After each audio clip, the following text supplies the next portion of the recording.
आज हम एक बहुत ही खास व्यक्ति के साथ हैं जिनका नाम है नरपेंद्र सिंह सोराण। 1996 में जब बाड़ा हल्के से वो विधायक बने तो इनकी उम्र 30-35 साल रही होगी। और जो उस दौर की जो युवा राजनीति है, जो चौधरी बंसीलाल के पार्टी में होइपा में, उसको समझने के लिए इनसे मुलाकात ज़रूरी थी। और इसके साथ ही ये एक दूसरे दौर की राजनीति के भी गवाह हैं, क्योंकि बाड़ा हल्के से इनके पिताजी चौधरी अत्तर सिंह सोराण जी भी विधायक रहे हैं, मंत्री भी रहे हैं वो। और उस दौर की राजनीति थोड़ी अलग थी, इस दौर की राजनीति अलग थी, और अब तो बिल्कुल ही अलग है। एक तो सबसे पहले तो नरपेंद्र जी आपका बहुत स्वागत है चर्चा में, और दर्शकों को भी मेरा नमस्कार। नरपेंद्र जी, मैं सबसे पहले तो ये जानना चाहूँगा कि एक आप उस परिवार से संबंध रखते हैं जो ऑलरेडी राजनीति में थे, तो आपका कैसे रुझान हुआ राजनीति की तरफ? तो वो वैसे तो आपके सवाल में ही जवाब है इसका कि घर में जैसा माहौल होता है, जैसा देखता है जी। दूसरी बात इसकी ये थी कि हम 3 भाई हैं, मैं सबसे छोटा हूँ। अच्छा। पर पता नहीं क्यों जब मैं अपनी पढ़ाई कर रहा था 10वीं की, तो मेरे पिताजी ने ये फैसला कर लिया था कि भी नरपेंद्र को हम वकालत करवाएंगे। वकालत करवाएंगे, अच्छा। और वकालत करवाने के बाद जब हम बहन भाई बैठते थे आपस में, तो ये था कि भी क्योंकि मेरी बड़ी बहन थी वो डॉक्टरी की पढ़ाई करती थी और था, तो ये था कि भी डॉक्टर क्यों नहीं, इंजीनियर क्यों नहीं जी।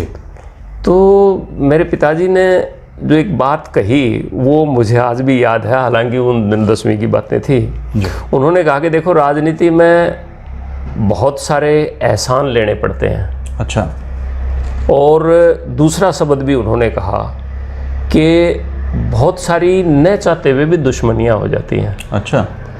अगर कोई आदमी राजनीति शुरू कर लेना और वो उसको छोड़ दे तो या तो बचे हुए एहसान हैं वो खड़े रह जाएंगे, और नहीं तो आपके दुश्मन आपको मार देंगे। अच्छा, ऐसा ये मेरे पिताजी ने कहा था। तो उन्होंने कहा कि राजनीति को तो चालू रखना ही पड़ेगा। अच्छा। तब तक मेरे दिमाग में ऐसा कुछ नहीं था, क्योंकि ये ठीक है कि मेरा जन्म हुआ उस वक्त मेरे पिताजी एमएलए थे जी, पंजाब में। अच्छा, संयुक्त पंजाब में एमएलए? संयुक्त पंजाब में। कौन सा साल था वो? वो 57 में बने थे। 57 में। हालांकि उससे पहले वो 19 जब मेरे जन्म से पहले बन चुके थे और मंत्री भी रह चुके थे पेप्सू में। 52 में, हाँ। जो चौधरी चंद्रावती जी ने जो चंद्रावती जी तो 54 में बनी है। अच्छा। चंद्रावती जी मेरे पिताजी के बाद आई पॉलिटिक्स में। जी। क्योंकि मेरे पिताजी कम एज की वजह से, और उन्होंने चैलेंज कर दिया पेटिशन पे, हाँ उन्होंने नहीं किया, रामकिशन गुप्ता जी ने किया था। उस वक्त हिसार जिले के प्रधान होते थे रामकिशन गुप्ता जी, जो बाद में मेंबर पार्लियामेंट बने यहाँ से। जी। हमारे दादरी के ही थे जी। तो उन्होंने उनका चुनाव चैलेंज कर दिया था, तो वो डिस्क्वालीफाई हो गए थे 5 साल के लिए। पर वो सुप्रीम कोर्ट से, वो रिपोर्टेड केस है AIR का, तो सुप्रीम कोर्ट से जब उनके फेवर में फैसला आ गया जी, और वो डिस्क्वालीफिकेशन जो उनकी थी वो ख़त्म हो गई, तो 1957 का जो इलेक्शन लड़ा जी, और मेरा जन्म 1961 का, तो उस वक्त 62 तक मेरे पिताजी एमएलए थे। तो मैं कह सकता हूँ कि मेरे जन्म के समय मतलब मेरे पिताजी एमएलए थे, और उससे पहले वो पेप्सू में मंत्री रह चुके थे। ज्ञान सिंह राडेवाला जी चीफ मिनिस्टर होते थे, सरदार अमरिंदर सिंह के सगे मामा। अच्छा। महाराज पटियाला के साड़ा जी, ज्ञान सिंह राडेवाला, वो चीफ मिनिस्टर थे पेप्सू में, और उनकी कैबिनेट में निर्दलीय एमएलए बनके, बारडा सतनाली कॉन्स्टिट्यूंसी होती थी 52 में, निर्दलीय बने थे, निर्दलीय एमएलए बनके। और पहली अकाली दल की गवर्नमेंट, या ये कह लो कि नॉर्थ इंडिया में पहली नॉन कांग्रेस गवर्नमेंट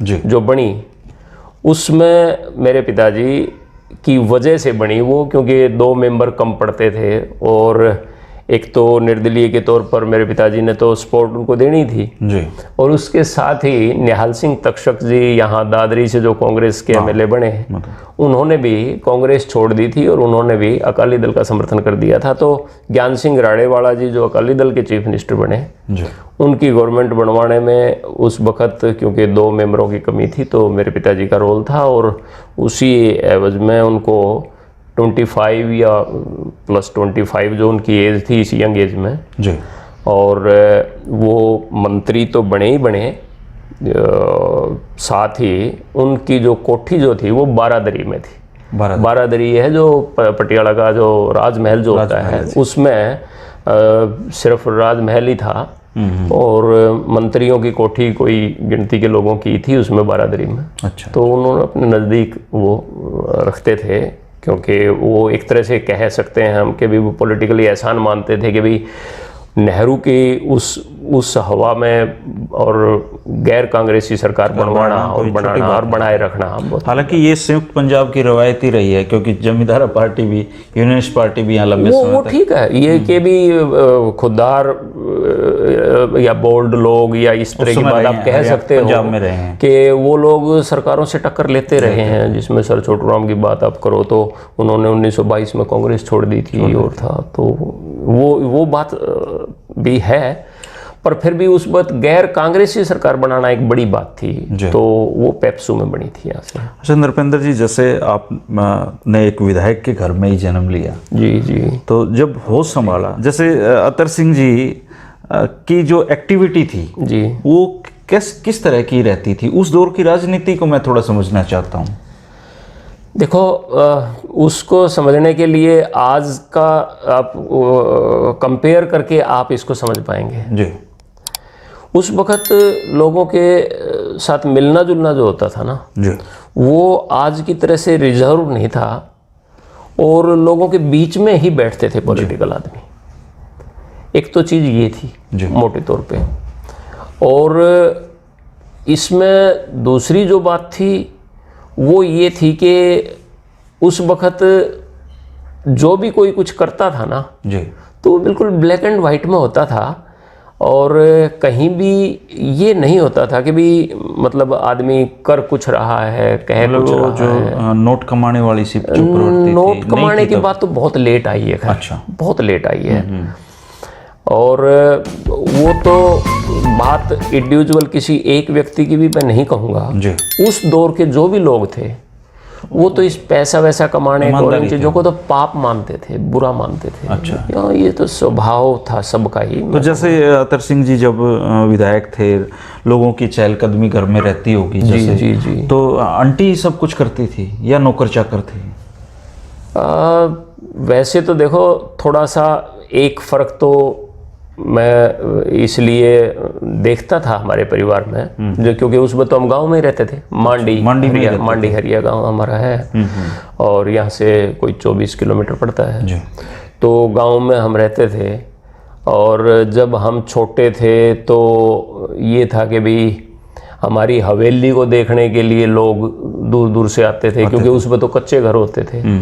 तो ये जो थोड़ा सा एक आपने जो सवाल पूछा ना, इसमें तो मैं कहूँगा कि हाँ वो हमारे यहाँ नौकर चाकर तो उस हिसाब से नहीं कि भी वो किचन में काम करते हों, लेकिन उस तरह से बड़े ज़मींदारों में मेरे पिताजी की गिनती होती थी। अच्छा, ज़मीनें काफ़ी थी उनकी? हाँ, मतलब एक्चुअली मेरे पिताजी के दादा और उनके भी फादर तब से ही, यानी कि कोई हम कह सकते हैं हमारी जो छठी या सातवीं पीढ़ी जो अभी चल रही है, सातवीं पीढ़ी जो चल रही है, अच्छा, वो मनी लैंडिंग का काम करते थे उस वक्त से ही। अच्छा।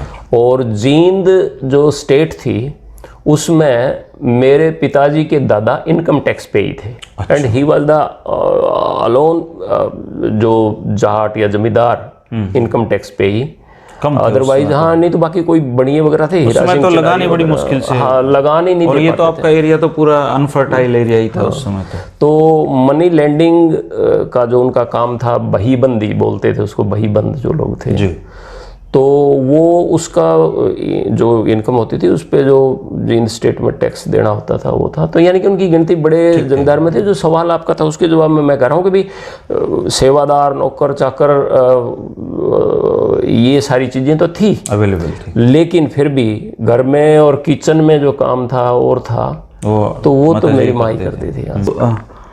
जो उस दौरान जो गाड़ियाँ थी या व्हीकल के जो साधन थे, सड़कें बहुत पतली पतली संकरी थी, तो वो उनकी जो चुनावी कैंपेन थी आपके पिताजी की, वो किस तरह होती थी? वो किस चीज़ में यात्राएं करते थे? मेरे चलो जब से मैं समझ उनके पास एक जीप मैं समझ पाया ना जी। मैं समझ पाया उस वक्त तक तो जीपें तो सबके पास ही आ गई थी। अच्छा। क्योंकि मैं तो आप कह सकते हो कि जब मेरा 61-62 के जन्म के बाद मैं 6-8 साल का हुआ हूँगा तो मैं देख समझ पाया हूँगा। तो 70 या 68 तक की कुछ बातें मुझे याद हो सकती हैं, तब तो जीपें चलती थी जी। लेकिन जो स्टार्ट उन्होंने लाइफ की, अपने जो पॉलिटिकल लाइफ स्टार्ट की थी 1952 में, तब ऊंट और घोड़ों पे लोग वोट मांगते थे। अच्छा, कैंपेनिंग। हाँ, और सड़कें थी नहीं उस वक्त। वो मैंने जो बताया वो स्टेटस वाइज या उस वक्त का जो अफोर्ड कर सकते थे। मेरे पिताजी के पास डोज गाड़ी होती थी, जो आगे से डोज एक गाड़ी मेड इन इंग्लैंड, जो अच्छी बड़ी गाड़ी थी जिसमें 8 या 10 सीटर जो गाड़ी होती थी। अच्छा, बड़ी लंबी वो डोज गाड़ी होती थी। और वो बताया करते थे, हमारे जन्म से पहले की बात, मैं 52 की बात कर रहा हूँ। तो वो जब गांव में जाते थे तो मतलब आसपास के लोग भी देखने के लिए, और जब वो गाड़ी स्टार्ट होती थी, चलती थी, उसका जो आवाज़ होती थी, मोर बोलते थे और मतलब देर तक बोलते रहते थे। गांव के जिस एरिया में गाड़ी आई तो गाड़ी पहली बार वही लेके गई। उसका शोर शराबा सुन के गाड़ी का। हाँ, तो वो था। लेकिन जो उस वक्त भी 52 का जो इलेक्शन था तो मेरे पिताजी तो ज़रूर गाड़ी में चलते थे, बाकी सब लोगों ने ऊँट और घोड़ों पे ही चुनाव लड़ा था, कैंपेनिंग। हाँ, और जो वर्कर थे वो भी ऊँट घोड़ों पे ही चलते थे। अच्छा। तो जो अंकल ने बारडा हल्के से 3 चुनाव चौधरी अतर सिंह जी ने जीते, 3 चुनाव जीते हैं। बारडा 52 का जो जिसको उस वक्त की कॉन्स्टिट्यूंसी का नाम था, अगर आप गूगल पे देखेंगे, बारडा सतनाली। और उसके बाद 57 का भारतीय जनसंघ पार्टी से। अच्छा, उस वक्त भारतीय जनसंघ पार्टी, ये जो पुरानी बीजेपी, हाँ, यानी कि जिससे बीजेपी निकली है, 52 में वो इंडिपेंडेंट थे। अच्छा, उस वक्त उनका निशान था ऊंट का निशान। अच्छा, ये तो आपके एरिया से मिलता जुलता ही निशान। हाँ, वो उस वक्त यही होते होंगे, ऊंट घोड़े बकरी, ये निशान होते थे चुनाव आयोग के। पहला ही चुनाव था, वो चुनाव आयोग के लिए भी वो नई चीजें थी। तो जनसंघ का तो दीपक था ना? दीपक का निशान उन्होंने 57 में लड़ा। अच्छा, जनसंघ से उन्होंने पहला चुनाव लड़ा इंडिपेंडेंट। जिसके बारे में चौधरी लहरी सिंह के बारे में कहा जाता है कि दीपक तुम्हारा था तो क्या हुआ, तेल तो मेरा था। हाँ, ये चीजें थी कि भी वो दीपक को लेके फिर जो भी कह सकते हो आप, जनसंघ का निशान था दीपक का। 57 में, हाँ, 57 में दीपक के निशान पे वो एमएलए बने। और उसके बाद वो उन्होंने 62 का इलेक्शन नहीं लड़ा। अच्छा, उसका रीज़न था कि गोवा की लड़ाई हुई थी, और मेरे पिताजी तो मेरे दादाजी के अकेले ही थे बेटे, पर मेरे पिताजी की मौसी के बेटे जो थे उनकी डेड बॉडी आ गई थी उस वक्त जब नॉमिनेशन करना था। अच्छा, गोवा में जो पुर्तगाल से जो लड़ाई जो थी, हाँ, तो 62 में थी वो लड़ाई। और उसमें जो मेरे चाचाई रहे, वो कह सकते हैं मेरी पिताजी की मौसी के बेटे, तो उनकी, और वो हमारे गांव में ही, मतलब हमारे परिवार में ही है जी। तो चाचा मान सिंह की जब डेड बॉडी आई तो फिर ये था कि भी उस वक्त ये दिल को, जनता ना, दिल को भी चोट ऑब्वियस वो तो रही होगी, पर ये बात बड़ी हल्की मानी जाती थी कि भी घर में कोई मौत हो रही है, कोई चुनाव लड़ने के आदमी सोचता है और है, ये इस बात को बुरा माना जाता है। अच्छा। ये जमाना नहीं कि भी आज तो ये है कि अगर कोई एक पॉलिटिकल आदमी की डेथ होती है तो फटाफट से तैयारी होती है भी इसको तो दाह संस्कार होता रहेगा, लेकिन इसके उत्तराधिकारी को खड़ा करो, नहीं तो कोई और आ जाएगा। ऐसा भी देखने में आया कि पिछले चुनाव थे कि जो विधायक पद का कैंडिडेट था उसने अपने भाई को सिंपैथी के लिए मरवा दिया। अब तो ऐसे चुनाव भी होते हैं। हाँ, मैं बता दी। तो ये उन्होंने 62 का चुनाव इसलिए नहीं लड़ा था। उसके बाद के कंटिन्यूअस जो भी चुनाव आए, जिसमें 1966 में हरियाणा बनने के बाद 67 का चुनाव आया, उसके बाद फिर उन्होंने लड़ा 67 का? हाँ, लड़ा। 1968 का भी लड़ा, नहीं जीत पाए, इंडिपेंडेंट रहे ना। अच्छा। हाँ, और उसके बाद फिर यहाँ मेजर अमीर सिंह जी 1968 में जब बन गए, दूसरा चुनाव जो 67 के बाद 68 में भी हुआ, लज्जा रानी जी उनकी पत्नी थी, हरियाणा में चुनाव हुआ।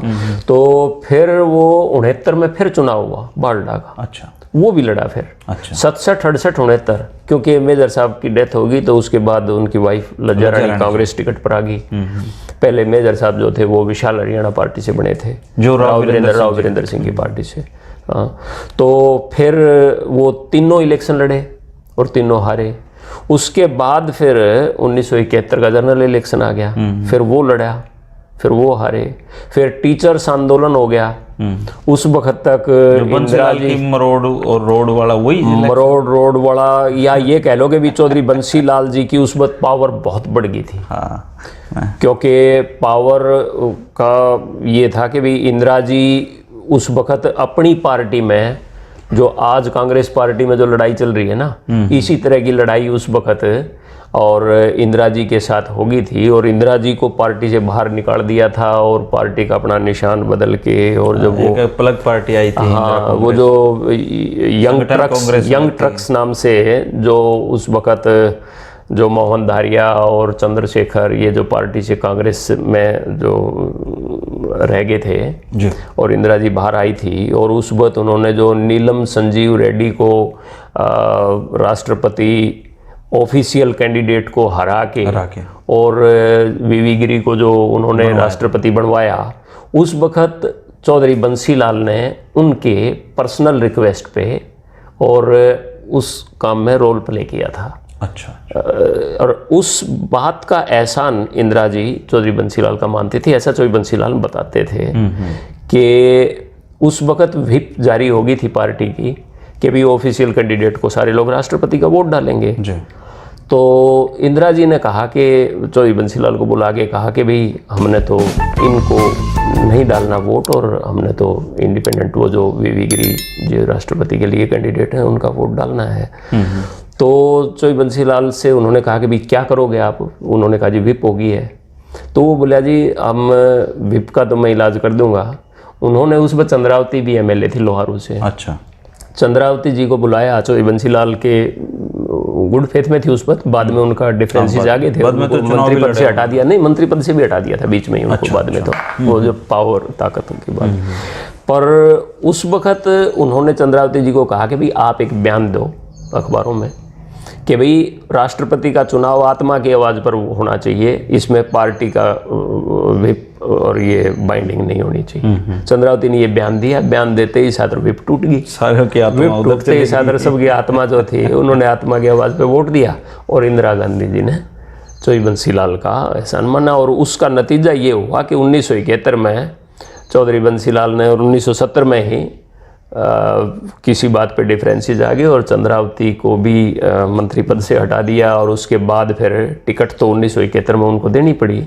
उसके पीछे भी एक किस्सा सा बताया करते थे वो। क्या किस्सा? वो मतलब लोहारू से उनको टिकट चौधरी बंसी लाल ने काट दी जी। फाइनल लिस्ट इंदिरा जी के पास गई होगी, उन्होंने अपने हाथ से वहाँ चंद्रावती लिख दिया। अच्छा। उसके बाद चौधरी बंसी लाल ने, ये मेरे पिताजी की बताई हुई बात है, चौधरी बंसी लाल ने ये किया कि भी बेशक से टिकट तो दे दी लेकिन मैं जीतने नहीं दूंगा। अच्छा। तो इंदिरा जी को भी उस वक्त हो सकता है चंद्रावती ने भी बता दिया हो कि भाई मतलब मुझे तो ये हरा देगा और भाई उनके पास है ये सारी ताकत। तो हिसार में रैली इंदिरा जी की होनी थी चुनाव के लिए, चौधरी बंसी लाल जी बतौर मुख्यमंत्री वहाँ उनके साथ थे जी। चंद्रावती जी भी वहाँ स्टेज पर थी। उसके बाद हिसार के बाद उनकी अगली रैली भिवानी में थी इंदिरा जी की। तो उन्होंने जब एयरपोर्ट पे आए तो उन्होंने कहा कि चौधरी बंसी लाल आप चलो और चंद्रावती आप मेरे साथ आ जाओ। अच्छा। उन्होंने उसको अपने हेलीकॉप्टर में बिठा लिया। चौधरी बंसी लाल को आभास हो गया और वो ये संदेश ही देना था। हाँ भाई। चौधरी बंसी लाल जो ही भिवानी का जलसा हुआ वो जलसा खत्म करके सीधे लोहारू गए और लोहारू में वर्कर्स को बुला कर वो बोले भी चाहे कुछ भी हो जाए चंद्रावती हारनी नहीं चाहिए। जिताओ इसने। वो परिस्थितियाँ बदलती हैं पॉलिटिक्स में, जैसे बदलती तो थे ही वो समझ गए वो सारी बातें। मैं जो बता रहा था कि भी 1971 में मेरे पिताजी ने इलेक्शन लड़ा जी। और उस वक्त चोई बंसीलाल बहुत पावरफुल हो गए थे। जो ये मैंने जो बताया राष्ट्रपति का किस्सा और ये और भी बहुत सारी बातें होंगी। खैर हरियाणा में उस वक्त तक बहुत डेवलपमेंट भी तेजी से चल पड़ी थी, नहरों का काम और था, तो नाम भी बहुत बड़ा हो गया था चोई बंसीलाल। हरियाणा का निर्माता इसलिए कहा जाता है। हाँ, और BN चक्रवर्ती जो उस वक्त यहाँ के गवर्नर होते थे, अतर सिंह जी उस समय निर्दलीय रहे और चोई बंसीलाल से उनकी बनती नहीं थी। अच्छा। हाँ बिल्कुल। लेकिन वो विधायक भी बने उन्हीं की पार्टी से। वो तो आके आप बात कीजिए ना फिर 91 में जब विकास पार्टी बनी। मैं वो अगर आप पूछेंगे तो मैं वो भी एक किस्सा बताऊंगा। पर मैं 71 तक अगर आप आए हैं तो मैं 2 मिनट में ये बात मैं बता दूं कि उसके बाद टीचर्स का आंदोलन हुआ चोई बंसीलाल के खिलाफ। हाँ, वो जो मैंने उसको कवर किया है, वो किया होगा। जो उसके जो कार्यकारी अध्यक्ष थे जी कुंडू जी, उनका मैंने इंटरव्यू किया है। अभी वो 83 साल के हैं, 87 के। अच्छा। तो उसमें टीचर्स आंदोलन में मेरे पिताजी को जेल जाना पड़ा।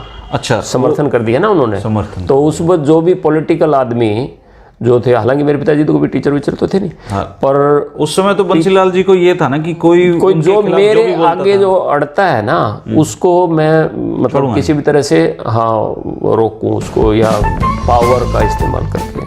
तो उनको जेल चले गए थे और उसके बाद फिर इमरजेंसी लगी। इमरजेंसी में फिर वो जेल में रहे। अच्छा, वो लगातार जेल। हाँ, वो नहीं, वो मतलब टीचर्स आंदोलन में बहुत लंबे समय नहीं रहे, या फिर रोहतक में पहले रोहतक में थे, फिर उसके बाद महेंद्रगढ़ आ गए थे। अच्छा अच्छा। हाँ, चोई देवीलाल, मोरारजी देसाई, हाँ, ये सब लोग रोहतक जेल में ही थे। हाँ, उसके बाद महेंद्रगढ़ भी आए। अच्छा, ये महेंद्रगढ़ भी थे ना। अच्छा। हाँ, चोई देवीलाल। और तो जब अतर सिंह जी को जेल हुई जी, तो उस समय आपके परिवार में कैसा माहौल था? मतलब क्या आप लोगों ने सोच लिया था कि मैंने उनका एक इंटरव्यू किया था वहाँ पे, एक पूर्व विधायक हैं संत कुमार जी, तो उन्होंने कहा कि उस समय हमें ऐसा लगता था कि अब शायद जेल से जिंदा बंसीलाल जी निकलने नहीं। मुझे एक बात याद है, वो इंडिविजुअल नाम लेके आप बच्चे हैं तो ऑब्वियस इतना समझते थे हम कि भी मतलब हमारे तो कोई चाचा ताऊ तो कोई थे नहीं, मेरे पिताजी ही थे और वो जेल चले गए। तो हमें देखने का, पढ़ने पढ़ाने का सारा काम मेरी माँ ही संभालती थी। बाकी तो घर में सब सारी चीज़ें थी, पर मतलब ये था कि भी घर के मुखिया जेल में हैं और जेल तो उस वक्त बड़ी बात होती थी जी। तो जब वो जेल में चले गए तो हमारे मेरी जिम्मेवारी थी, बल्कि राजा मेहताब सिंह जो जींद स्टेट में उस वक्त जो पैरेलल गवर्नमेंट दादरी में बनी थी और बारडा चौक के ऊपर जिनकी मूर्ति लगी हुई है, अच्छा, वो मेहताब सिंह हमारे यहाँ घर में ही रहते थे। लास्ट टाइम में मंडी में नहीं, दादरी आ गए थे। जब मेरे पिताजी जेल में थे तो दादरी आ गए थे हम।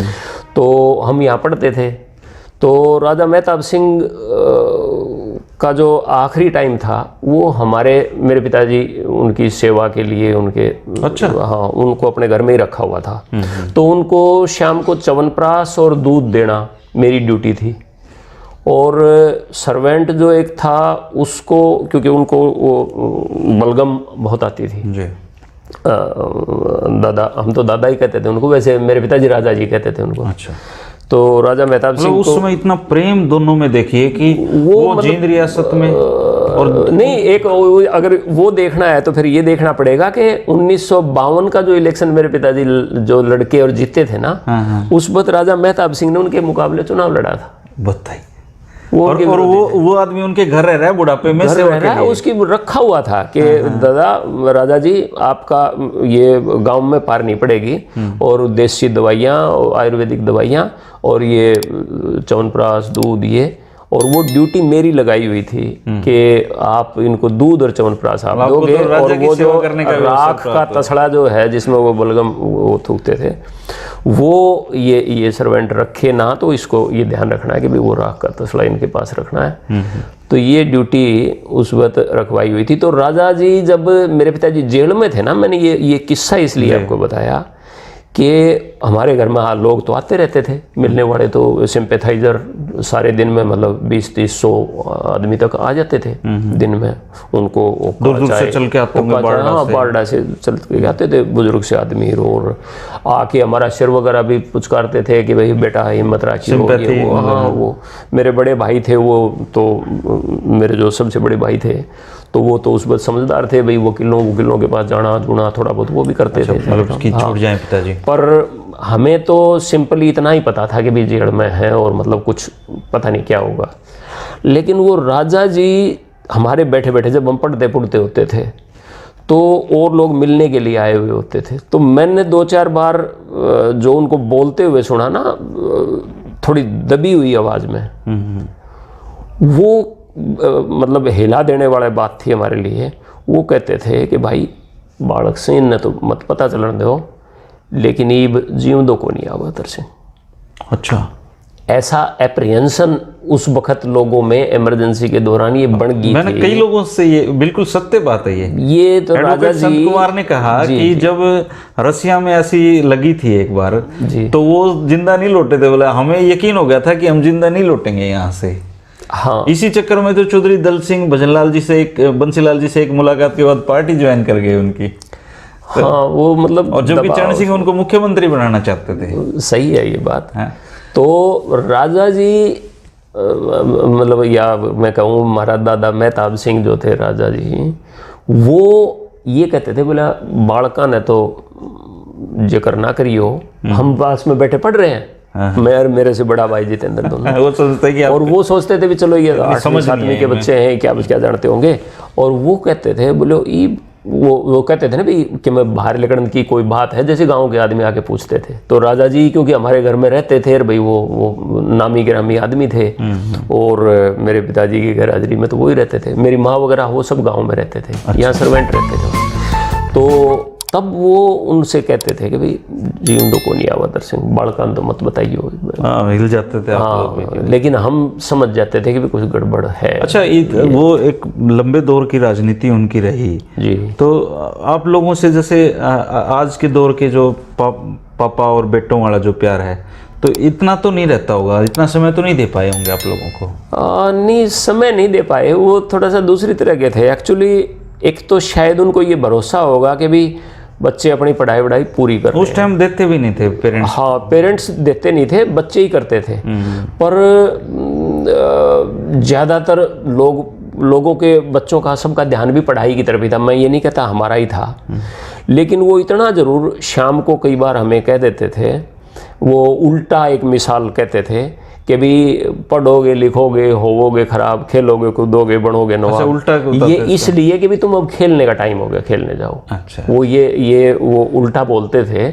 हम जब पढ़ रहे होते थे, स्कूल का काम करना होता था, हम तो अपनी मजबूरी में करते थे कि सुबह स्कूल में पिटाई होनी है, यहीं हायर सेकेंडरी स्कूल में पढ़ते थे। हाँ, वही था, हमारे घर के बराबर में ही था।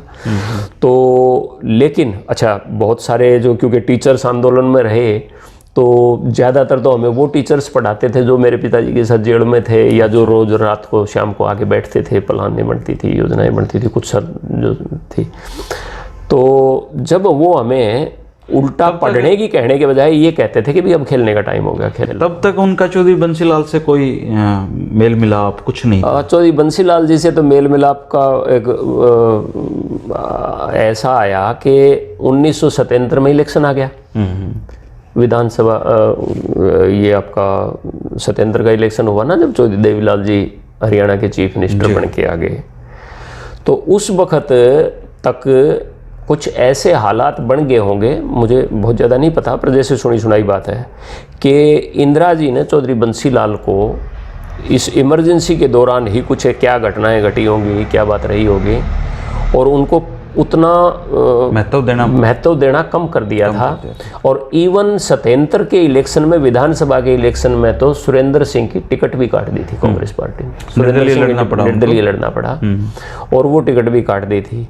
उसके बाद जब इंदिरा जी प्रधानमंत्री बन गई 1980 में देश की दोबारा से जी, और चौधरी बंसीलाल मेंबर पार्लियामेंट भी बन गए, तो चौधरी बंसीलाल ने कई बार उनसे मिलने के लिए कोशिश की। अच्छा। इंदिरा जी ने उनको मिलने के लिए समय नहीं दिया। ये हालात उनकी हो गई थी। खैर 84 में इंदिरा जी की डेथ होगी, उसके बाद राजीव गांधी आए। राजीव गांधी आने के बाद तो फिर कई चीज़ें नई डेवलप हुई और चोई बंसीलाल को उन्होंने महत्व भी दिया और हरियाणा का चीफ मिनिस्टर भी बनाया। 1986 का इलेक्शन था, पहले चोई बंसीलाल को सेंटर में लेके गए वो, और फिर वहाँ भी परिस्थितियाँ बदल गई और 89 आते आते ये हालात हो गए कि चोई बंसीलाल को ये पार्टी, कांग्रेस पार्टी छोड़ के हरियाणा विकास पार्टी बनानी पड़ी। तब तक अंकल की पैरेलल राजनीति चल रही थी। पर ये नहीं, ये जो मैं ये तो अब मैं यहाँ तक आ गया ना, जब 91 तक आ गया मैं। हाँ जी। 1980 में जब इंदिरा जी ने महत्व देना बंद कर दिया था ना चौधरी बंसीलाल को, तो उस वक्त से ही चौधरी बंसीलाल को ये लगने लग गया था। वो तो 84 में परिस्थितियां बदल गई जी, नहीं तो जो 1990-91 में विकास पार्टी बनाई ना जी, ये प्लानिंग 1980-81 में उन्होंने शुरू कर दी। अच्छा, कि अब यहाँ पार नहीं पड़ेगी कि मैं हरियाणा विकास मंच अपना एक बना लेता हूँ। और मेरे पिताजी उनके संपर्क में जब आए थे, जब चौधरी देवीलाल ने 1977 में चीफ मिनिस्टर बनने के बाद उनको हथकड़ी लगा के भिवानी जेल में पेश किया था ना मजिस्ट्रेट के सामने, जब सेशन जज के सामने, गोरखनाथ सेशन जज होते थे। अच्छा, उनको बाकायदा लिटरली हाँ, बाकायदा मेरे पास वो फोटो भी पड़ी हुई है उस वक्त के अखबार की। अच्छा, हाँ, मेरे पास रिकॉर्ड में पड़ी है। उनको हथकड़ी लगा के पेश किया था।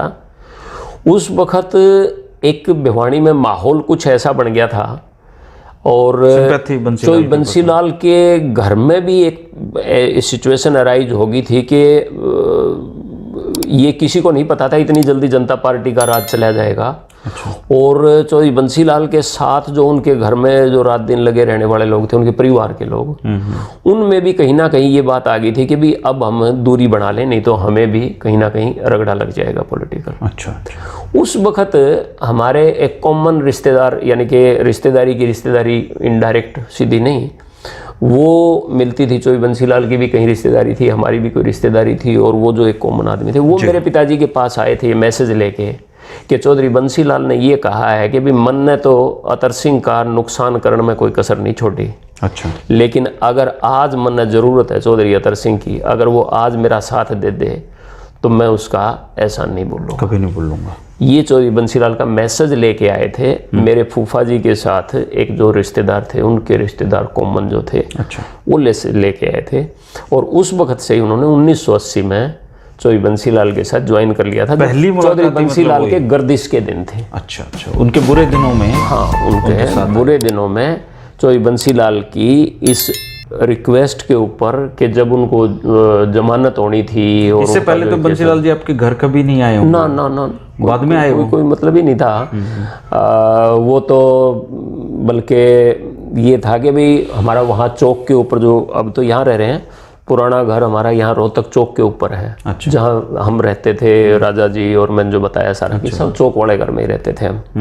तो वो मेन चौक के ऊपर है, यहाँ से जब आप रोहतक की तरफ मुड़ेंगे तो उस वक्त तो ये आ गया था कि ऑफिसर्स ने ही बचा दिया, नहीं तो उस हमारे घर को तोड़ने के लिए ये आ गया था कि भी चौक को बड़ा बनाना है। अच्छा। और चौक को बड़ा बनाने के पीछे सिर्फ एक ही था मकसद कि भी ये घर टूट जाएगा। कौन तोड़ना चाहते थे आपका? तो उस वक्त की सरकार कह लो, बनारसी दास गुप्ता जी चीफ मिनिस्टर थे। नहीं, अच्छा, ये चौधरी बंसीलाल जी और चौधरी बनारसी दास गुप्ता जी। अच्छा, यही तोड़ना था वो उस बनारसी दास जी को तो कहते हैं उस समय चलती तो बंसीलाल जी जो भी था। मैं इसलिए बताया कि भी गौर चीफ मिनिस्टर वो थे। चलो वो बच गया, लेकिन घर बच गया था।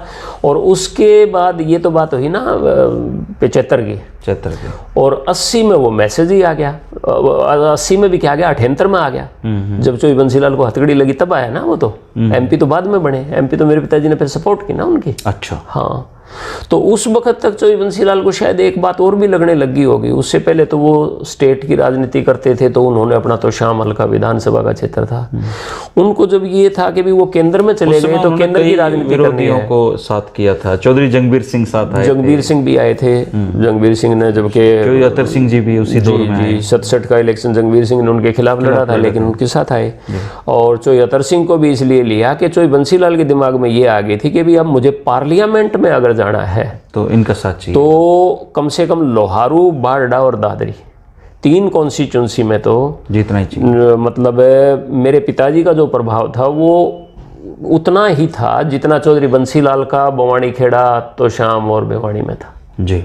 क्योंकि ये जो कहीं ना कहीं अब गोत जात में हम लोग बहुत ज़्यादा विश्वास नहीं करते थे शुरू से ही, लेकिन पर कहीं ना कहीं लोहारू शोरान बेल्ट और बारडागी शोरान बेल्ट और रिहायश दादरी में उनकी होना और मेरे पिताजी के मामा सांगवान होना, तो ये शोरान और सांगवान में चौधरी बंसीलाल को एंट्री के लिए ये ज़रूरत समझी होगी उन्होंने कि अब चौधरी बंसीलाल के बिना यहाँ, चौधरी अतर सिंह के बिना मेरी यहाँ पार्लियामेंट में पार नहीं पड़ेगी। तो पर मैं उस दिन की बात अगर कहूँ जब उन्होंने हाथ बढ़ाया था, वो तो शायद ये थी कि भाई इन कोर्ट कचहरियों में भी कहीं मेरे बहुत नज़दीकी आदमी भी मेरा साथ छोड़ छोड़ के जान लग रहे हैं देवीलाल के साथ, तो मुझे कहीं कोई जमानत तक की कोई मदद करने वाला आदमी भी ना मिले, तो मुझे एक खुददार आदमी चाहिए। तो मैसेज तो उस वक्त आया था और उस वक्त उन्होंने हाथ बढ़ाया था। उसके बाद पार्लियामेंट का आया, उनकी मदद करी। उसके बाद फिर 1982 का इलेक्शन तो चौधरी बंसीलाल ने बहुत कठिन परिस्थितियों में मेरे पिताजी के लिए वो टिकट दिलवा के ले आए कांग्रेस पार्टी की। अच्छा। हाँ, और हालांकि चौधरी बंसीलाल को वो भाव कांग्रेस में नहीं मिल रहा था, पर उसके बावजूद एक ही टिकट मिली और बाकी लोग ये थे कि भाई एक भिवानी प्रॉपर की और एक बारडा की, बाकी टिकटों में चौधरी भजनलाल का रोल रहा। हाँ जी। तो जिसमें लोहारू दादरी और ये सारी। उसके बाद 1987 का इलेक्शन आया, वो भी बड़ा कठिन इलेक्शन था, चौधरी देवीलाल की लहर, और वो उसमें भी मेरे पिताजी को कांग्रेस की टिकट चौधरी बंसीलाल दिला के लाए। वो भी चुनाव आ रहे। इसका मतलब चौधरी अतर सिंह जी ने तो एक लंबी श्रृंखला चुनाव हारने में बिताई उन्होंने, और सारे चुनाव लड़े, 62 का छोड़ दें, और वो 3 चुनाव जीते, 57 से लेके और 91 तक चुनाव लड़ते रहे। हाँ, चुनाव लड़ते रहे, एक 62 का एक्सक्लूड कर दें हम। तो सारे चुनाव उन्होंने लड़े और उनमें से वो 3 चुनाव जीते, जिसमें से 4 चुनाव तो वो एक साथ इकट्ठे ही हो गए। 67, 68, 69 का उपचुनाव, फिर 71 का 4 आ गए, फिर 77 का 5, फिर 82 का 6, फिर 87 का 7, तो 7 चुनाव हारे हो। और फिर 91 में जाके 91 में वो फिर हरियाणा विकास पार्टी के कैंडिडेट, पर वहाँ भी एक गड़बड़ हो गई थी। वहाँ क्या था कि रिकॉग्नाइज पार्टी नहीं थी, रजिस्टर्ड पार्टी थी। रजिस्टर्ड पार्टी का सिंबल रिजर्व नहीं होता, लड़का लड़की तो है। लड़का लड़की का रिजर्व नहीं था ना। एक फैसला कर लिया कि भी कोई भी और अगर रजिस्टर्ड पार्टी भी लड़का लड़की का चुनाव मांग लेगी, निशान मांग लेगी, तो टॉस होगा। अच्छा। इसलिए एक ही दिन सारे के सारे लोग नॉमिनेशन भरेंगे। अच्छा। और अपने लड़का लड़की का फर्स्ट चॉइस भर देंगे और कोई भरेगा नहीं, सारा निशान अपना एक रह जाएगा। विकास पार्टी का निशान 1991 मुझे याद है, मैं बच्चा था तो बिल्कुल तो ये आपकी जीपें आती हैं तो पर्चे फेंके जाते थे, लड़का लड़की का था, लेकिन वो हमारा विकास पार्टी का रिजर्व्ड निशान नहीं था। अच्छा। लड़का लड़की का निशान रिजर्व नहीं था, वो तो एक योजना के तहत था। पर वहाँ भी एक मेरे पिताजी अपने ढंग के व्यक्ति थे। चौधरी बंसीलाल ने जो एक डेट तय की कि भी लास्ट दिन हम फार्म भरेंगे, तो मेरे पिताजी ने भी किसी से ज्योतिषी वगैरह से पूछ लिया और उन्होंने कह दिया कि भाई आपको तो जैसे वो डेट तो मुझे याद नहीं, पर जैसे 25 तारीख को सब लोगों ने फार्म भरना था और 20 तारीख से 18 तारीख से फार्म भरना शुरू हो रहा, तो मेरे पिताजी को किसी ने बता दिया जी आप तो 22 को भर दो। अब 22 को अगर फार्म भरोगे तो निशान के देना, ये तो बता ही नहीं रखा था, वो तो गुप्त रखा हुआ था। 24 को बताना था सबको कि भी फर्स्ट चॉइस क्या भरनी है, सेकंड क्या भरनी है। मेरे पिताजी ने अपनी पसंद से उगते हुए सूरज का निशान भर दिया। अच्छा। First choice. तो बाकी लोगों ने उस पे लड़ा। बाकी तो उस वक्त यानी कि 1991 में भी मेरे पिताजी जो दर्ज हुआ विधानसभा में, वो निर्दलीय एमएलए ही माने गए। अच्छा। हाँ, निर्दलीय माने गए। और वो विकास पार्टी वैसे थे, वो विकास पार्टी के साथ, पर निशान विकास पार्टी पे नहीं लड़ा तो विकास पार्टी के कैंडिडेट भी नहीं माने गए, निर्दलीय माने गए। हाँ, और मतलब वो उनके तो आजीवन निर्दलीय ही रहा, ये कह सकते हो आप। कि भी जो पार्टी ने भी टिकट दी तो चुनाव नहीं जीते 82-87 का कांग्रेस ने। और जब टिकट और सारी चीज़ें घर में बैठ के ही हो रही थी, उस वक्त वो निशान की गड़बड़ होगी तो भी आप पार्टी के नहीं बने। और फिर वो निर्दलीय एमएलए होते हुए उन्होंने मान साहब को हराया था ना 91 के चुनाव में। 91 के चुनाव में तो खैर मान तो नहीं थे। दलवीर सिंह गांधी जोजू वाले ये थे, जो इनेलो ही थी ना मुख्य पार्टी तो उस वक्त तो, और कांग्रेस पार्टी की चंद्रावती थी तो उनको हराया। अच्छा। तो उस समय उनकी एज कितनी होगी थी? एज तो आप ये मानिए कि 97 में जब उनकी डेथ हुई तो वो 77 के थे।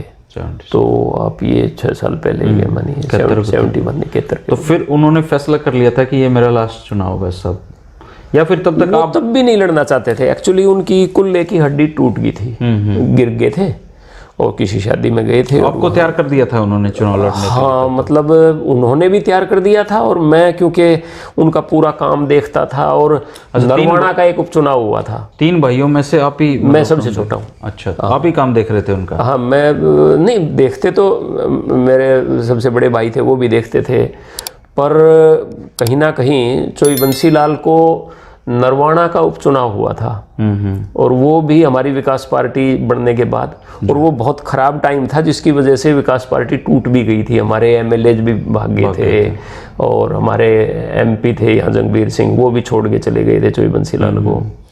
तो हालांकि मेरे पिताजी तो इंडिपेंडेंट एमएलए थे तो उनको तो कोई इधर उधर जाने में कोई किसी तरह की कठिनाई भी नहीं थी, पर वो साथ रहे, वो एक बात थी। पर नरवाना के उस इलेक्शन में जो मैंने यूथ के नाते जो काम किया, अच्छा, उसमें नरवाना का बाई इलेक्शन हुआ? बाई इलेक्शन कौन जीता नरवाना का? उस वक्त तो कम से कम हमारी विकास पार्टी को तो सारी वोट ही 1500 वोट आई थी। ओहो, हाँ, मतलब खराब हालत थी। हाँ, और चोई बंसीलाल भी वहीं बैठे रहे थे और मैं भी रहा, क्योंकि मेरे पिताजी तो नहीं जा सकते थे फिजिकली, तो मैं वहाँ रहा और हमने रात दिन वहाँ। उसमें इनेलो का प्रभाव बढ़ रहा था या कांग्रेस का?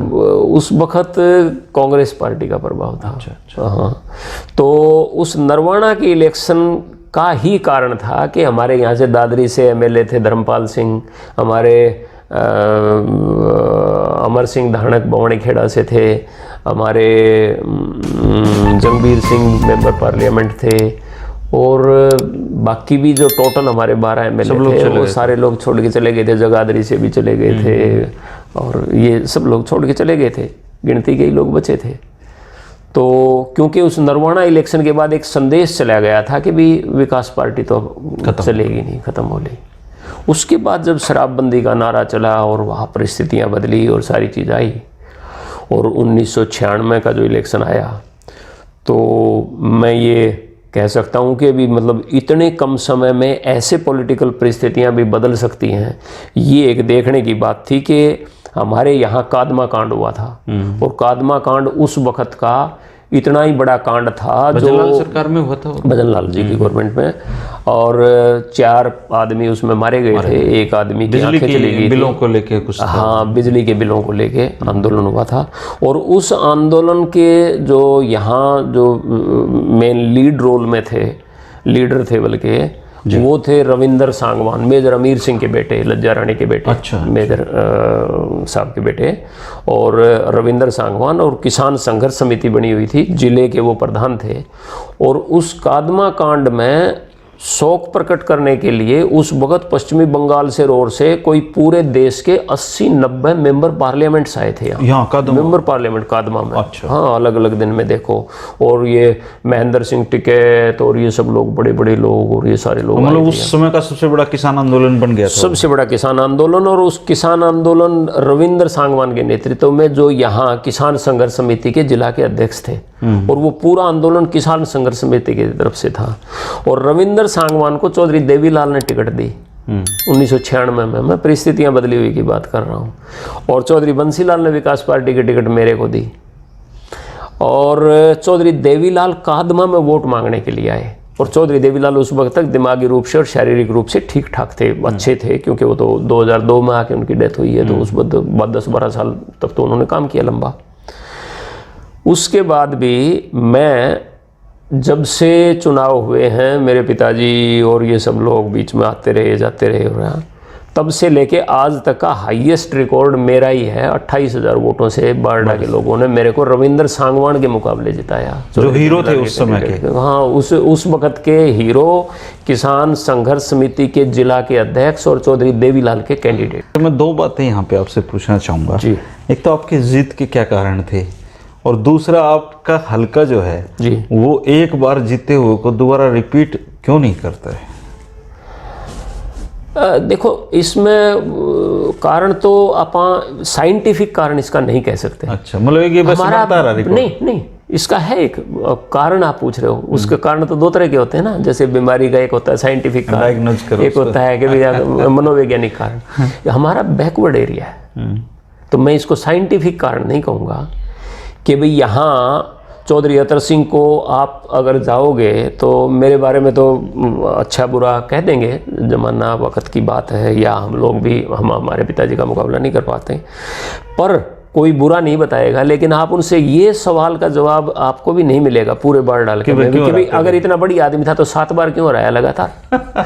कोई जवाब नहीं है। तो इसके पीछे साइंटिफिक रीज़न कोई नहीं है। रीज़न हमारा एरिया बैकवर्ड है, और ये बेल्ट है जो राजस्थान के साथ लगती हुई पूरी बेल्ट है ना। इस बेल्ट को अभी तो आप दक्षिणी हरियाणा कह सकते हो, मेवात से लेके और सिरसा तक की ये बेल्ट है। यहाँ कहीं ना कहीं राजनीतिक रूप से आप कह सकते हो कि भी पिछड़ापन यहाँ रहा है। इसलिए हर बार यहाँ नए आदमी को ही लोग पसंद करते हैं, और अगली बार जब चुनाव आता है तो उस वक्त फिर वो पुरानी बात दोहरा देते हैं, यार हमने तो नया देख के न वो फलाने को कर लिया था, इसने तो ये ठीक था हमारा। तो मैं एक बात बल्कि कई बार बैठ के करता हूँ हमारे वर्कर्स के साथ और के साथ, कि भाई जिस आदमी को आजमा लिया ना बारडा विधानसभा में हमारे परिवार के अलावा, वो आदमी अगर अगले इलेक्शन में हमारे मुकाबले में आ जाए तो निश्चित तौर पर लोग हमें ही जिताएंगे, क्योंकि उसको आजमा चुके। लेकिन हमारे साथ दुर्भाग्य ये रहा है कि इस बार नैना चौटाला आ गई, आजमाया हुआ नहीं था। पिछली बार जो अच्छा, ये जो सुखविंदर हैं, हाँ, ये आपके भतीजे? मेरे सबसे बड़े भाई का बेटा है, भतीजा मेरा। तो ये आ गई, उसको बना दिया। मेरे साथ जब 2000 का इलेक्शन आया तो इंटरेस्टिंग बात ये थी कि भी बहुत ख़राब हालत थी पूरे हरियाणा में, और विकास पार्टी के 2 ही एमएलए जीत के आए, चौधरी बंसीलाल खुद, वो भी तो शाम छोड़ के भिवानी से, और बवानीखेड़ा से रामकिशन फौजी। तो हालत बहुत ख़राब थी, ये कह सकते हो आप। उसमें आपने बारडा से लड़ा था। उस वक्त मैं बारडा में मैं अकेला ही था जो मैं सेकंड रहा। सतपाल सांगवान भी तीसरे नंबर पर रहे थे, छतर सिंह चौहान स्पीकर थे मुंडाल से, वो 5वें नंबर पर आए थे। चौधरी बंसीलाल तोशाम से चुनाव छोड़ के इसलिए आ गए थे कि मुझे तोशाम वाले हरा देंगे, और सुरेंद्र सिंह 21,000 से ज़्यादा वोटों से हारे। मैं उस वक्त 5,000 वोट। वासुदेव शर्मा भी बिल्कुल नज़दीक लग गए थे, नज़दीक लग गए थे बिल्कुल, 10,000 से, हाँ 8-10 हज़ार से जीत पाए वो, और सुरेंद्र सिंह 21-22 हज़ार से हारे। मैं उस वक्त 5,000 वोटों से हारा। अच्छा। और कारण मैंने जो बताया, मैं जो ये बता रहा था कि भाई हमारे साथ जो पहले आजमा लिया ना, वो आदमी अगर कोई भी आए ना तो हम जीतेंगे, लेकिन बार डाल के मैं मतलब हम ही जीतेंगे, ये आगे भी। नृपेंद्र जी, आप तो बड़े भाग्यशाली हैं कि आपके पिताजी के दौर की राजनीति आपने देखी, आपने अपनी राजनीति भी देख रहे हो, आपने अपने भतीजे बेटों की राजनीति भी देख ली है। एक सवाल यहाँ से ये निकलता है कि जो चुनाव हैं जी, वो जो अतर सिंह जी के दौर के चुनाव थे, उस समय वो कितना खर्च एक चुनाव में आता था? आप वाले दौर में 2000 में जी कितना खर्च आया था, और अब चुनाव किस दौर में पहुंच गए? अब तो हम कह सकते हैं कि भी यहाँ भी कमर्शलाइजेशन हो गया सारी चीज़ों का, और उसमें चुनाव भी अछूता नहीं बचा है, बहुत महंगा। नहीं तो ये जो मैंने बताया ना, आप मेवात से लगो और सिरसा तक भी चले जाओ, इस पूरी बेल्ट में ही बाकी हरियाणा के चुनाव के मुकाबले खर्च कम होता है। एक बात तो यहाँ कम होता है, आज भी कम होता है। लेकिन अब इस चुनाव, मतलब मुझे लगता है कि चौधरी रणवीर सिंह महिंद्रा जी को अगर इस बात का जवाब चाहिए कि बारडा हल्के ने मुझे क्यों हराया, तो वो आपके परिवार से इसका जवाब पूछ सकता है, क्योंकि ये तो 7 बार लगातार हारने के बाद एक बार जीते, फिर आ रहे हैं। तो मतलब नया कैंडिडेट आएगा तो बारडा उसको ज़्यादा गले लगाता है। बिल्कुल, मैं वही आपको बता रहा था। 2000 के चुनाव में रणबीर मंदोला आया, जिसको कोई जानता ही नहीं था, लेकिन मैंने कहा कि अजमाया हुआ नहीं था। अगर रण सिंह मान आ जाता, चंद्रावती आ जाती, चंद्रावती तो आई ही थी, तो वो तो 5वें नंबर पे रही हाँ थी नहीं रही थी बिल्कुल। तो ऑब्वियस मैं ही जीतता। अच्छा अच्छा। पर उसके बाद 2000 के चुनाव के बाद 2005 का चुनाव आया, मैंने इंडिपेंडेंट चुनाव लड़ा। हरियाणा विकास पार्टी कांग्रेस पार्टी में मर्ज हो गई थी, और कांग्रेस पार्टी ने हमारे यहाँ से फिर एक नया कैंडिडेट दे दिया, धर्मवीर को, धर्मवीर जी को, और आपने इंडिपेंडेंट मैंने इंडिपेंडेंट लड़ा। अगर धर्मवीर की जगह यहाँ रणबीर मंदोला आ जाता, यहाँ रण सिंह मान आ जाता, यहाँ चंद्रावती आ जाती, तो मैं फिर जीतता। नया कैंडिडेट आ गया, खैर वो भी आ गया। 2009 का चुनाव आया। 2009 का चुनाव में मैं भारतीय जनता पार्टी, क्योंकि मैंने 6 में ज्वाइन कर ली थी जी। 2009 का चुनाव भारतीय जनता पार्टी से मैंने लड़ा। 2009 का चुनाव भी मैं जीतता अगर धर्मवीर आ जाता तो फिर अगर रणबीर मंदोला आ जाता तो, अगर रण सिंह मान आ जाता तो, अगर चंद्रावती आ जाती तो। लेकिन फिर एक नया आ गया, वो आ गया रघुवीर सिंह छिल्लर आ गया। यहाँ फिर गड़बड़ होगी। अब ये जो चुनाव हुआ, इस चुनाव में भी फिर अगर नैना चौटाला को छोड़ के यहाँ से धर्मवीर आ जाता, यहाँ से मतलब आ नहीं सकता था, बीजेपी का था। पर मैं कह रहा हूँ आजमाए हुए जो एक हर साल एक नया आदमी बढ़ता चला गया, लेकिन वो सारे जिंदा थे बेचारे। हुआ चंद्रावती तो अभी डेथ हुई है, पर वो सारे जिंदा हैं। उनमें से कोई भी आ जाता तो ये चुनाव हम सुखविंदर जीत जाते, हम जीत जाते। तो हमारे साथ ये रहा। तो ये आपने टिकट मतलब भतीजे को दिलवा दी, या फिर आपका मन नहीं किया, या कुछ बातें? ऐसा है, उसमें एक बड़ी राजनीतिक परिस्थिति 2014 में आई कि मेरे को पार्टी ने ये एक तरह से, मैं बताने में भी मुझे कोई संकोच नहीं है, सुषमा जी के साथ उनसे मिलके मैंने ज्वाइन किया था। अच्छा। बीजेपी को। सुषमा जी ने ये मेरे को बता दिया था कि देखो नृपेंद्र, अगर भिवानी महेंद्रगढ़ जो लोकसभा चुनाव है, इसमें परिस्थितियां 2 तरह की हैं, यादव और जाट का समीकरण बैठता है यहाँ। अगर हमने यहाँ से यादव को चुनाव लड़ाया तो सुधा यादव चुनाव लड़ेंगे, आपने मदद करनी है। और नहीं तो आप चुनाव लड़ेंगे, जाट को अगर चुनाव लड़ाना हुआ लोकसभा। ये मुझे कह दिया गया था, और मैं लोकसभा के लिए तैयार हो गया था, क्योंकि मैं भारतीय जनता पार्टी में रहते हुए, मुझे पहले जब मनचंदा जी अध्यक्ष थे तो मुझे प्रदेश में सचिव रखा। उसके बाद जब कृष्णपाल गुर्जर अध्यक्ष बने तो मैं उनके साथ प्रदेश में उपाध्यक्ष रहा।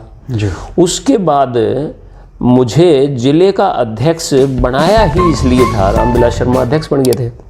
उन्होंने कहा देखो आपको पार्लियामेंट लड़ना है, पार्लियामेंट लड़ना है तो आप अगर प्रदेश में उपाध्यक्ष, प्रदेश में महासचिव कुछ बनोगे तो आपको दूसरे जिलों में जाना पड़ेगा। आप दादरी जिला के अध्यक्ष बनो, भिवानी और महेंद्रगढ़ दोनों के बीच में पड़ता है, तीनों जिले मिला के लोकसभा बनता है। आप अपना लोकसभा की तैयारी करो। मुझे यहाँ जिला अध्यक्ष भी मैंने स्वीकार इसलिए किया था, अदरवाइज जिला अध्यक्ष बनना मेरा ना मुझे स्टेटस वाइज सही लगता था और ना मेरे कोई इंटरेस्ट था और इस तरह के ये संगठन में काम करने का। पर उन्होंने ये था कि भाई आप ये तैयारी अपनी चुनाव की कर पाओगे।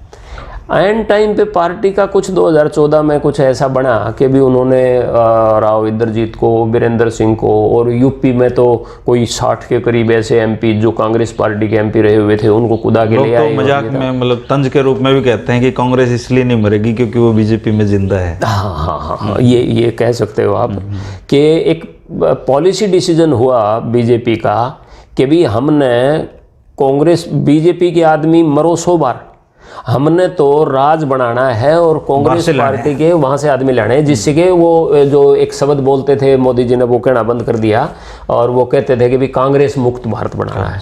वो एक जो ड्रामा चलाया था, उस ड्रामे का मज़े आज धर्मवीर और ये सारे लोग ले रहे हैं।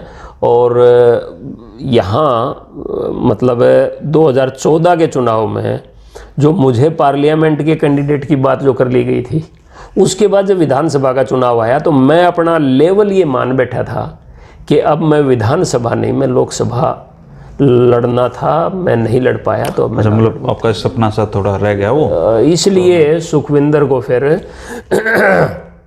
एक्टिव वो हो गया था, और उसको ये था कि भी मेरी तरफ से फिर ये हो गया था कि भी अब तो ये लड़े चुनाव। क्योंकि मैं अपना लेवल ये मान बैठा था कि भाई अब मेरा लेवल पार्लियामेंट का हो गया, असेंबली से ऊपर। अच्छा, एक कभी झड़प और दिखाने का आपका मन है अभी? निश्चित तौर पे मैं पूरा एक्टिव हूँ, और झड़प की तो कोई बात नहीं है क्योंकि ये कोई लड़ाई नहीं है। पर मैं एक्टिवली पॉलिटिक्स में हूँ, और मैं निश्चित तौर पर ना, मैं तो बल्कि यहाँ दूसरी बात मानता हूँ। मैं तो ये मानता हूँ कि पॉलिटिकल कैरियर मेरा मैं जो जिस एज में आज हूँ, 59 की एज में, इसी एज में तो इस एज में सतपाल सांगवान ने अपना पॉलिटिकल कैरियर शुरू किया। तो अब आपकी ये दूसरी इनिंग शुरू होने वाली है। मैं तो ये मानता हूँ कि पॉलिटिकल कैरियर, विधिवत रूप से पॉलिटिकल कैरियर, जिसमें आप सोसाइटी में भी एक ये इम्प्रेशन दे सकते हो कि भी मैं एक मैच्योर पॉलिटिशियन हूँ। क्योंकि वो तो जवानी की बातें हैं आपकी सारी। उस बात करते हुए हमारा एक बहुत ही, मैं जिस सवाल का जवाब से जानना चाह रहा था जी, जब चौधरी बंसीलाल ने शराबबंदी को वापस लिया जी, तो क्या आप उस समय मौजूद थे?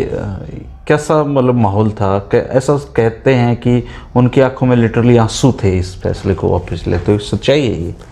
इसमें तो देखो, इससे भी बड़ी बात मैं एक और साथ साथ बताऊं कि भारतीय जनता पार्टी ने हरियाणा विकास पार्टी से, जिस भारतीय जनता पार्टी के प्रभारी नरेंद्र मोदी जी थे और उसके संगठन मंत्री मनोहर लाल खट्टर थे, उन्होंने समर्थन वापस इस बात पे लिया कि वो चाहते थे कि शराबबंदी खुले। अच्छा, ये मेन मुद्दा था। नहीं, वो तो सरकार बताते हैं कि रामविलास जी ने आसाराम जी के कहने पे गिराई थी कि तुम चीफ मिनिस्टर बनोगे, उनके ऐसे सुनी सुनाई बातें ज़्यादा हैं। हाँ। प्रैक्टिकली जो मैं बता रहा हूँ वो है सच्चाई। कि किसी भी सेकंड लाइन के, थर्ड लाइन के नीचे के आदमी के ऊपर इल्ज़ाम लगाना बहुत आसान होता है। और रामविलास का रोल तो ऑब्वियस रहा बताते हैं कि उस सरकार को बचाने के लिए सुषमा स्वराज जी स्पेशल विमान लेकर पहुंची थी, लेकिन उनकी चली नहीं। चौधरी बंसीलाल ने कहा था उनको ना, ये भी बात इतनी नहीं थी। अच्छा। और मतलब सुषमा जी, क्योंकि वो चाहती थी कि भी समझौता उन्होंने करवाया था विकास सरकार पार्टी बनी का, रहे, विकास पार्टी का, तो वो ये चाहती तो थी कि भी ये सरकार बनी रहे। लेकिन एक पॉलिसी डिसीजन हो गया था कि शराबबंदी की वजह से अब बंसीलाल अनपॉपुलर हो गया। अच्छा। और इससे समर्थन वापस लो, और अंडरस्टैंडिंग होगी थी कि चौधरी देवीलाल तो मनोहर लाल जी तो उस संगठन सचिव होते थे। हाँ, होते थे। और आपके संगठन मंत्री तो थे मनोहर लाल खट्टर, और यहाँ के प्रभारी थे नरेंद्र। तो मतलब ये फैसला तो इन दो लोगों के ही, इन दो लोगों का फैसला था, इन दो लोगों का फैसला था ये। तो शराबबंदी चौधरी बंसीलाल नहीं खोलना चाहते थे। अच्छा। और वो कहीं ना कहीं उनके ऊपर वो बात, वो एज और वो जो एक समाज सुधार, देश सुधार, प्रदेश सुधार, वो सोच हावी थी कि कम से कम लोगों का तो भला होगा अगर शराब बंद रहे तो। लोग तो, परिवार तो बर्बाद नहीं होंगे। लेकिन बताते हैं सर, हालांकि कोई इस बात को स्वीकार तो करेगा नहीं, बताने वाले भी नहीं है, क्योंकि जो जिन पे आरोप लगते हैं वो तो अब स्वर्ग में है, हम नरक में हैं। जी जी। कहते हैं कि चौधरी बंसीलाल की शराबबंदी को फेल करने में चौधरी सुरेंद्र सिंह का तो सबसे महत्वपूर्ण योगदान था ना। उसके लिए तो बाद में चौधरी ओम प्रकाश चौटाला जी चीफ मिनिस्टर बने, और मेरे ख्याल से 2 कमीशन जिसमें मेरे को भी शामिल किया गया। मुझे, मेरे ऊपर भी तो आरोप लगा, गवाही थी। नहीं, मेरे ऊपर भी ये आरोप लगे ना, मेरे एफिडेविट्स दिलवाए गए यहाँ से। अच्छा, आपके ऊपर ये आरोप था कि आपने शराबबंदी, मैं शराब, जबकि आपके परिवार में मेरे ख्याल से आर्य समाजिक प्रभाव है, तो आप नहीं, शराब से तो कोई लेना देना ही नहीं था। और मैं तो 2000 का चुनाव हारा इस बात के लिए कि बहुत सारे मेरे वर्कर, जीप सवारियों में भी जीपें चलती थी, और जीप छुटवाने के लिए मेरे पास आते थे, और मेरे दिमाग में एक बात रहती थी कि कहीं ये सवारी का बहाना करके कि ये दारू ढोने वाली जीप में लग रहा हो और मेरे ये बुराई सिर न मंड जाए, इस बात के लिए। और मैं किसी की जीप नहीं छुटवाता था। बड़ा में तो जीप बहुत चलती थी। हाँ, मैं तो चुनाव दे बैठा इस बात के लिए। और उसके बाद और भी ज़्यादा इंटरेस्टिंग जो मेरी फाइल में पड़ी हुई है, यहाँ से चौधरी ओम प्रकाश चौटाला के जो एमएलए बने 2000 में मेरे मुकाबले में, उन्होंने मेरे खिलाफ, सुरेंद्र सिंह के खिलाफ, रणबीर मंदोला जी बने थे ना, रणबीर मंदोला, उन्होंने एफिडेविट जो दिलवाए यहाँ से कि ये लोग शराब बेचने का काम करते थे, बिकवाने का काम करते थे। इंटरेस्टिंग देखिए कि दिन में जो आदमी एफिडेविट उनके कहने से दे के आया है ना, और रात को मेरे पास आ रहा है, और मैं रात को स्टाम्प वेंडर को बुलाता हूँ और स्टाम्प निकलवा के और मैं कहता हूँ कि भी ले ये तो इस पे कर दे, और वो एक एफिडेविट मेरे को दे के जाता है कि जी देखो आखिरी में जब कोई बात आओ ना उस वक्त नहीं तो हमारी ये हमारी वहाँ से लिहाज बिगड़ जाएगी, और मेरे से झूठा एफिडेविट दिलवाया। मेरा कोई इरादा नहीं आपके ऊपर आरोप लगाने का, मुझे रात को देंगे और मेरे पास रखे हुए हैं। मैं रणबीर मंदोला को ये बात बताऊं तो उसको झटका लगेगा कि जो एफिडेविट दिए उसी रात को मेरे को दूसरा एफिडेविट दे के गए वो आदमी। हालांकि मैंने यूज भी नहीं करने पड़े, क्योंकि जो 2 कमीशन बिठाए चौधरी ओम प्रकाश चौटाला ने उस वक्त, दोनों ही कमीशन और कोर्ट ने ही उनको रिजेक्ट कर दिया कि भाई इनको पावर ही नहीं है ये। लेकिन ये तो कड़वी सच्चाई है ना कि उस समय शराब की तस्करी भारी पैमाने पे हुई और भिवानी क्षेत्र में खासकर ऐसे तस्कर खड़े हुए जिन्होंने राजनीति में जिनका पूरे हरियाणा में ही लेकिन में इसलिए क्योंकि जो लोग शराब तस्करी में आए वो चौधरी सुरेंद्र सिंह के जानकार थे, सबको पता है ये बात। वो आज भी उनके परिवार से जुड़े हुए हैं। उनके यहाँ थोड़ा सा मैं इसमें डिफर करता हूँ आपकी इस बात से कि वो सारे जानकार थे इस फील्ड में। जिसका भी दाव लग रहा था ना, जो भी गाड़ी ले रहा था या जो भी इस नेचर का आदमी था पैसे कमाने हैं, वो बिना सुरेंद्र सिंह का जानकार भी इसमें लगे हुए थे। कोई ऐसा नहीं है। हाँ ये है कि भी कुछ लोग वो भी होंगे जो सुरेंद्र सिंह के जानकार हो, चुनाव में जाते हैं कोई आदमी, लेकिन कोई भी आदमी चाहे वो सुरेंद्र सिंह थे, कोई भाजपा में थे और मोदी जी के साथ भी आपने काम किया होगा, तो आपका तो एक अधिकार सा नहीं बनता था, या फिर अब वहाँ तक पहुँच नहीं रही हैं, एक कटाव हो गया आम जो आप लोग बीजेपी के पुराने जो दौर के लोग हो, एक जुड़ाव नहीं रह गया कि डायरेक्ट प्रधानमंत्री तक अपनी बात किसी फोरम पे पहुंचाई जा सके?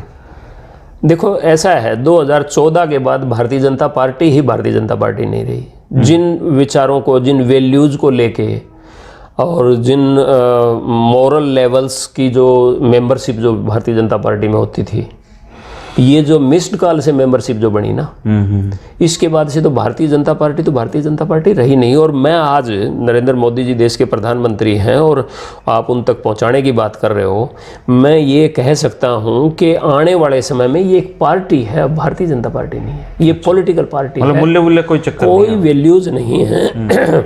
और मिस्ड कॉल से जब मेंबर आप बना रहे हो, मैंने तो चुनाव आयोग को चिट्ठी लिखी हुई है और उसके लिए मैं कानूनी लड़ाई भी लड़ने के प्लान बना रहा हूँ। और मैंने ये कहा है कि भी राइट टू एक्सेप्ट अगर कोई किसी को दे रहे हैं आप, तो उसको राइट टू रिजेक्ट भी होना चाहिए। मैं कहीं एंटर कर रहा हूँ तो एक एग्जिट गेट भी मेरे लिए होना चाहिए। ये तो पूरा देश में लोकपाल के साथ ही ये मांग चली आ रही है, लेकिन देश के जो नेता हैं जी, अब आप बहुत कम लोगों को पता ही नहीं होगा कि लोकपाल का नाम क्या है। लोकपाल है इस देश में जिसके लिए इतनी बड़ी लड़ाई हुई और कांग्रेस सत्ता से बाहर हो गई। बिल्कुल। अब किसी को नहीं पता पिनाकी चंद्र घोष देश में लोकपाल भी हैं। तो राइट टू रिजेक्ट भी कहीं आपका बिल जैसे लोकपाल का ऐसे ही ना बन जाए फिर कहीं ना। मैं सिंपल मेंबरशिप की बात कर रहा हूँ। मैं कहता हूँ कि इलेक्ट्रॉनिकली, मशीनिकली, टेलीफोन से मैंने एक मिस्ड कॉल दी और क्लिक होके मेरे पास एक मैसेज आ गया कि स्वागत है श्रीमान जी, आपका पार्टी के सदस्यता नंबर हो और आप इस पार्टी के मेंबर, और आपकी सदस्यता संख्या ये है, इतने लाख, इतने हजार, इतना है। अब उसके बाद मैं तो बिहार का जो चुनाव हुआ अभी, और बिहार में जिन लोगों को बीजेपी ने टिकट नहीं दी और जो बीजेपी के खिलाफ चुनाव लड़ रहे थे और जिनको 6 साल के लिए पार्टी ने ऑफिशियली निकाल दिया, उन लोगों ने मेरे से बताया कि हम उस मिस्ड कॉल वाले नंबर पे अब भी घंटी अगर मारते हैं तो मिस्ड कॉल जाके और ये आती है कि श्रीमान जी स्वागत है, आपका सदस्यता संख्या ये है। मैं ये कह रहा हूं कि उससे बाहर निकलने के लिए कम से कम एक टूल हमें इस मशीन के साथ, मशीन के लिए हमें मेंबर बनाया, किसी आदमी ने तो बनाया नहीं, उस मशीन में एक ऐसा टूल तो लगना ही चाहिए और ये चुनाव आयोग बाइंडिंग करे। नहीं तो आज भी भारतीय जनता पार्टी कहती है कि भी हमारे 11 करोड़ मेंबर पूरे देश में हैं। मैं ये कहता हूँ 2014 में रहे होंगे 11 करोड़ मेंबर, मैं भी मेंबर बनने वालों में से, बनाने वालों में से रहा हूँ। लेकिन आज अगर आप वो टूल इसमें फिट कर दें, एक मिस्ड कॉल नंबर ये दे दें कि भी एग्जिट करना है, किसी ने बाहर निकलना है तो इस पे घंटी मारो और आपका आ जाएगा जी, आपका ये नंबर था, आपका कट गया है। फिर आप देखिए कि आप 11 करोड़ पे हैं या 16 करोड़ पे हैं या 6 करोड़ पे हैं या फिर 3 करोड़ पे हैं। ये तो वो मैंने चुनाव आयोग को चिट्ठी लिखी है। मैं राइट टू रिजेक्ट का जो सवाल कर रहा हूँ ना, मैं कह रहा हूँ कि भी एक टूल हमें एक इसमें इसी इलेक्ट्रॉनिक मशीन में, फ़ोन में दिया जाए कि अगर मेंबर बनना है तो इस पर मिस्ड कॉल करेंगे, और अगर बना हुआ मैं मेंबर हूँ और मुझे उससे बाहर निकलना है तो इस पे मिस्ड कॉल करेंगे। ये मेरी मांग है और मैंने चुनाव आयोग को मेरी चिट्ठी पढ़ी है और इसके लिए मुझे ज़रूरत पड़ी तो मैं सुप्रीम कोर्ट भी जाऊँगा। ये एक नई तरह की चीज़ है। हाँ, ये मेरा स्टैंड है और मेरा पहला स्टैंड है ये देश में जिसने इस टेक्निकल बात को के ऊपर सवाल उठाया। पहला सवाल है ये। मेरे ख्याल से सर हम इस दौर तक पहुंच गए हैं। उस दौर से लेके बात बहुत इंटरेस्टिंग और लंबी चौड़ी बातें हुई और अच्छा ये खास बात यह है कि हमने 3 पीढ़ियों की राजनीति, मतलब 3 दौर देख लिए हैं इस दौरान। और मैं आपकी तारीफ भी इसलिए करूँगा कि आपने बड़ी ईमानदारी से अपनी बात रखी है। हाँ ना, वो तो खैर आपका जो सवाल पूछने का था उसमें कोई बेईमानी करने की कोई बात भी नहीं है। और फिर इन बातों में तो जो सच है वो है और वो इतिहास के पन्नों पर है, तो उसमें तो चलिए, आपको जो सेकंड इनिंग आपकी शुरू होने वाली है जी उसके लिए बहुत शुभकामनाएं। Thank you. और हम उम्मीद करते हैं कि अच्छे जो राजनेता हैं वो समाज में बने रहें। जी ये समाज के हित के लिए भी जरूरी है। दोस्तों, ये बातचीत थी नरपेंद्र सिंह सोरान जी से, जो बारडा हलके के पूर्व विधायक रहे हैं। इनके पिताजी भी विधायक रहे हैं, इनके भतीजे भी विधायक रहे हैं और इनका कहना है कि अब ये 59 के हैं और अब सही मायने में अब राजनीति अब शुरू करने वाले हैं। तो हम इनको शुभकामनाएं भी देते हैं। अगर उस दौर की राजनीति का कोई सवाल जो मैं ना पूछ पाया हूँ, रह गया हो, तो आप कमेंट बॉक्स में लिख दीजिएगा। मैं गारंटीड उसके सवाल का जवाब इनसे आपको ज़रूर दिलवाऊंगा। ये खुद भी सोशल मीडिया पे एक्टिव रहते हैं, तो ये देख के खुद भी आपको जवाब दे देंगे, नहीं तो मैं उसका जवाब दिलाऊंगा। वेलकम। कोई भी क्वेश्चन जो भी मेरे से इन सारी बातों को लेके अगर कोई भी है तो मैं जवाब भी दूंगा। शुक्रिया आपका भाई साहब, बहुत धन्यवाद आपको अपने समय निकाला इतना। शुक्रिया दोस्तों।